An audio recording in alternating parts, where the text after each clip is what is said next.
Former national footballer Tremaine Stewart has died.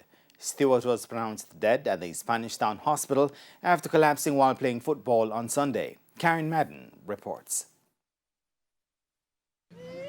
Grief struck the Gordon Pen community in St. Catherine on Sunday when a day which was meant to be spent having fellowship and fun with family turned tragic. 33-year-old Tremaine Stewart was playing football in the community where he grew up when he collapsed. He was taken to the nearby Spanish Town Hospital but was pronounced dead. A resident of Gordon Pen spoke with TVJ Sports. Him ever smile, tickers were gone, Ray and so. Man, they left him wife and him kids at heart. Nah, like, Tremaine will surely miss, especially by Gordon Pen, him family, him loved one, everybody. The popular footballer's death will have a long impact on the community. As you can see for yourself, it's very painful for just to see it in front of my eye. You know, say Tremaine go all about, go play, and this never happened. Why now? Why now that happened right in front of me? Tremaine will surely miss, especially by Gordon Pen people.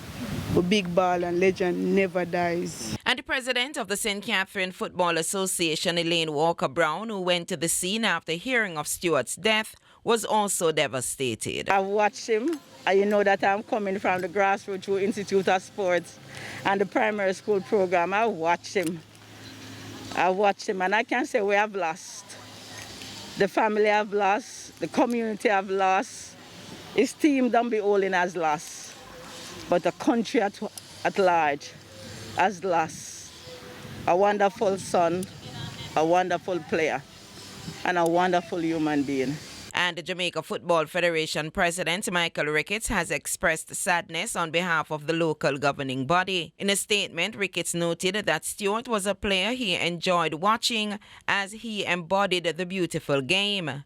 The midfielder represented two clubs in Europe before returning home to play for Portmore United in the 2016-2017 National Premier League. He left Portmore the following season for Waterhouse and helped them to consecutive Premier League finals in 2018 and 2019. Stewart, popularly known as Tan, last represented Waterhouse in the 2019-2020 season, which was cancelled because of the COVID-19 pandemic. During the break, he joined Dunbehold FC, but with domestic football yet to get approval to resume, he had not yet suited up for the St. Catherine-based club. The former Eltham High player had 12 caps for the Reggae boys, scoring 2 goals. Karen Madden, TVJ Sports. Meanwhile, the Professional Football Jamaica Limited, the PFJL, has also expressed shock at Stewart's sudden passing.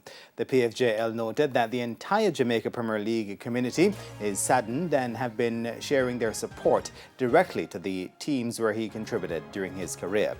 The PFJL expressed the deep sympathy and comfort to Stewart's family, friends and his community, as well as the 3 clubs he represented and the national men's senior team and the wider JFF family.